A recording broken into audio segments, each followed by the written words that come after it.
Sahano bhunaktu sahaviyam karavavahai tejasvinavadhitamastu ma vidvishavahai.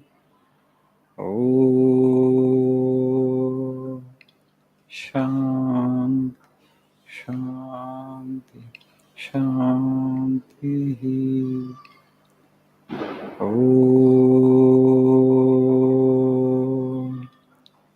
Asato Ma Sadgamaya Tamaso Ma Jyotirgamaya Mrutyo Ma Mrutangamaya. Om Shanti Shanti Shanti.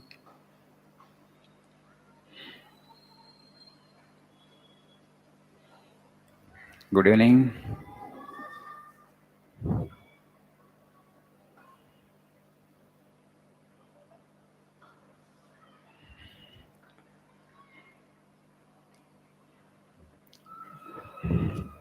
I feel as if I'm meeting you after a long time.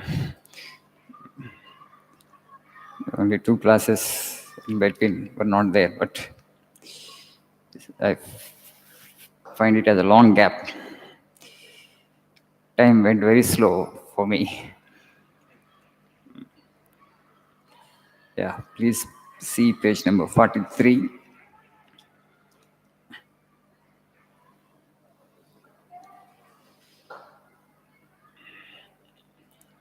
History of the world is the history of few men who had faith in themselves.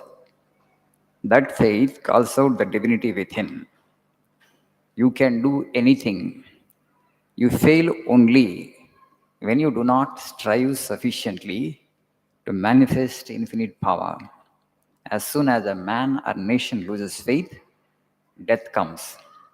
So whenever Swami uses man, please understand that he meant human being. Man or woman, why not woman? Don't ask that. Okay? Wherever he said man, he meant human beings. So history of the world is the history of few human beings, a few men or women who had faith in themselves. What happens if you have that kind of faith in you, the absolute faith in your own powers? That faith calls out the divinity within. Swamiji again and again would insist, would inform us that all power is there in you, packed in you. But you have to unpack it. Strongly sealed it out.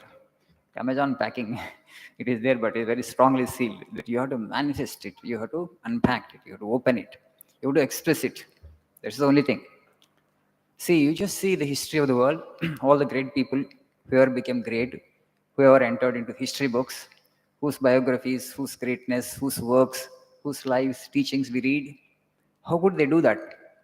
From where did they derive their powers? Some power dropped from heaven on their head. Suddenly they became great. So they drew all the inspiration, all the strength, all the motivation from within. Something was there within them and they manifested it, expressed it. Swamiji says that that power is in all of you. So you also can manifest it. You also can express it. What you need to do for that? You have to have faith in yourself. You have to have faith in your own being, in the sense that you have to have faith in the inherent power that is in you, the power that is latent in you, the power that is dormant in you, the power that is lying there unexpressed. And he says, as soon as a man or nation loses faith, death comes. వ్యక్తి కానీ దేశం కానీ వాళ్ళ మీద వాళ్ళ విశ్వాసం నమ్మకం కోల్పోతే డెత్ కమ్స్, మృత్యు వస్తుంది. If we lose faith in ourselves, it's as good as we are dead. If a nation loses faith in itself, it's as good as dead. That's what happened with our country. When Vivekananda came, he traveled across the length and breadth of the nation. He saw, what did he see? Ignorance everywhere, poverty, superstition, right? Ignorance, poverty, superstition, lack of confidence.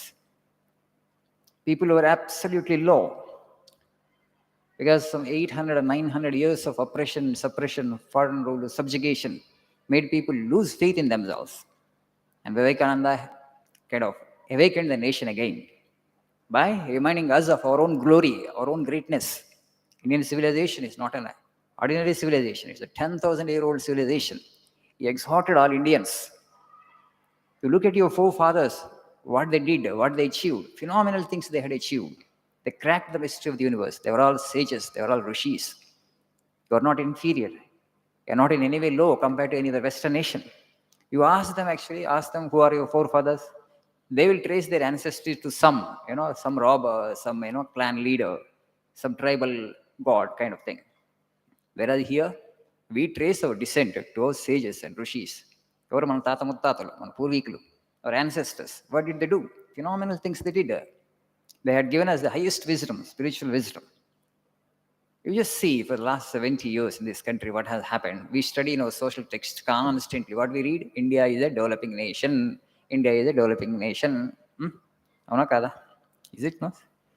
First, you have to define development first. Before you classify India as a developing nation, what is your definition of development? అభివృద్ధి అంటే ఏంటి? నిర్వచనం చెప్పాలి. You have to define it first. So today, the nations whom we call actually the rich nations, the per capita income is high. Per capita income is more means what? They have more money. If you have more money, what you will do? You will consume more. Yes or no? Per capita consumption based idea of development. So what happens if you set that as a standard? Swamiji again and again would say in India, for millennia, we have been trying here to prove to humankind with how little we can live. Whereas the Western nations, their goal is how much we can accumulate, how much we can possess. What happens if you set that as the goal? There will be competition between nation and nation, between individual and individual. Then there will be corruption, there will be greed, there will be exploitation. Yes or no? Ante kada? Today, we have created such an intensely competitive world. You are saying people are selfish. They will be selfish naturally. You have created such competition. Everybody wants to have as much as he or she can have. Ante kada? ప్రతి వాళ్ళు ఎంత మనం grab చేసుకోగలమో అంత చేసుకోవాలనుకుంటున్నారు. Then where is the scope for love, kindness, compassion, sympathy, selflessness, serving others? No, nobody will do that. If you set this as the goal, where consumption, accumulation and consumption, there will be wars. Nation will go in competition. Nation will compete with another nation, and ultimately it results in wars. For all the wars that we have fought the last 150 years, we just trace the reason. Why did all they happen? Why we fought wars? First World War, Second World War. How many wars? Iran-Iraq War, Korea War, Vietnam War, this recent Syria civil war. All these wars can be traced only to that. Greed, and then this, they want to grow at the expense of others. Directly you cannot grow, indirectly. That is the intention. Okay? But yet we consider ourselves civilized human beings. We fight war with another country, and yet we consider ourselves civilized. Where is civilization? Human being. Basically, war, you tell me what is war? One person is going to kill another person. Yes or no? Okay? With the most sophisticated weapons today. And where is civilization? Do you consider yourself civilized? No, you're still a barbarian. You're not become civilized yet. If you're really civilized human being, you will not go and you will not fight against somebody else, fellow human beings. That's why Swami says India has a great responsibility. We need to civilize the entire world.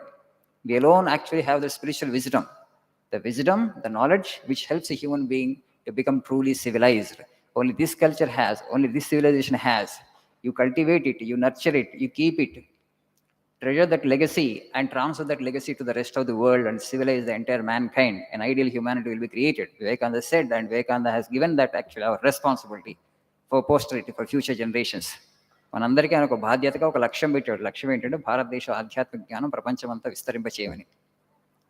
जो spiritual vision इधर मिलते हैं वो पूरा जिंदगी को देना. That should be our goal, he said. But we have not paid attention to that, and we read in our social text that India is a developing country, and what we have been doing for the last 70 years is this imitation